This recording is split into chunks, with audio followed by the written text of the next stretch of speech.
5 lessons that other armies can learn from Ukraine. The conflict concerns us all. We need to start by dispelling a misleading perception of the Russian invasion. This is not a regional dispute. Russia desires to ignite a fire throughout Europe.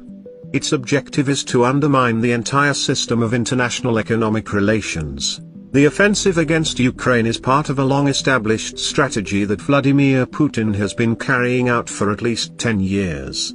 Lech Kaczynski, the president of Poland, issued this warning in 2008, during Russia's invasion of Georgia. We know perfectly well that, today, Georgia is at stake, tomorrow it can be Ukraine. The day after, the Baltic states, and then maybe my own country, Poland.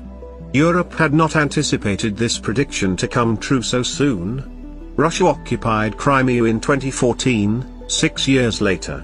Today, Ukraine is the target of significant military harm. If we don't stop the Russian conflict machine, what lies ahead?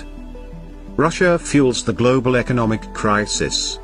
The fight for Europe's future is being fought on several fronts, including the conflict in Ukraine. In addition, Russia is waging a cyber, information, and economic battle on our civilization. War, according to Karl von Clausewitz, is just politics in a different form. Vladimir Putin seemed to have fully grasped the meaning of the aphorism. The type of enemy Moscow is up against influences how it uses aggressiveness. Europe cannot be militarily conquered by Putin, at least not until he wrecks its economy.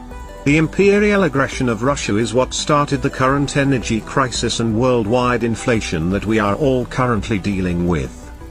The Kremlin's gas strategy in July and August 2021 served as a prelude to the invasion of Ukraine.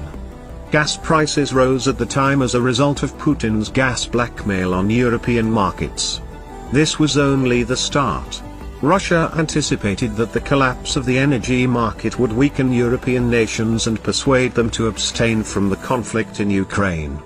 The plan to undermine the West was to aggravate the issue from the beginning. One of the key causes of rising international pricing is Russian military activities. The Kremlin's decisions cost us all dearly. It's time we realized that Russia is a major contributor to the world economic catastrophe. Deputinization is a prerequisite for Europe's sovereignty. Russia has been strong for a number of years because of the West's weakness. Dependence on Russian hydrocarbons, shady business deals with Russian billionaires, and completely illogical concessions from Europe, such as those regarding the building of the Nord Stream 2 pipeline, all present a picture of disordered ties between the West and Russia. Many European governments believed they could reach agreements with Moscow that were entirely normal.